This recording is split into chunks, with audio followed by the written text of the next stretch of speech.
একদিন মহান নবী হজরত সুলাইমান আলাইহিসসালাম তার বিশাল সেনাবাহিনী নিয়ে সফরে বের হয়েছিলেন। তার বাহিনীতে ছিল মানুষ, জিন এবং পাখি।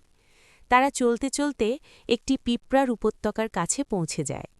ঠিক তখনই একটি ছোট পিঁপড়া তার সাথীদের সতর্ক করে বলল, হে পিঁপড়ারা, তোমরা দ্রুত নিজেদের গর্তে ঢুকে পড়ো, না হলে সুলাইমান ও তার বাহিনী না জেনে তোমাদের পিষে ফেলতে পারে। আল্লাহ তাআলা সুলাইমান আলাইহিসসালামকে প্রাণীদের ভাষা বোঝার বিশেষ ক্ষমতা দিয়েছিলেন। তিনি পিঁপড়ার কথা শুনে মুচকি হাসলেন। তারপর তিনি আল্লাহর কাছে দোয়া করলেন, হে আমার পালনকর্তা, আপনি আমাকে যে নিয়ামত দিয়েছেন তার জন্য কৃতজ্ঞ থাকার তাওফিক দিন।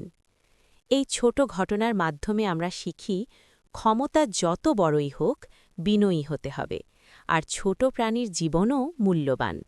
আল্লাহ আমাদের সবাইকে কৃতজ্ঞ ও দয়ালু হওয়ার তাওফিক দিন।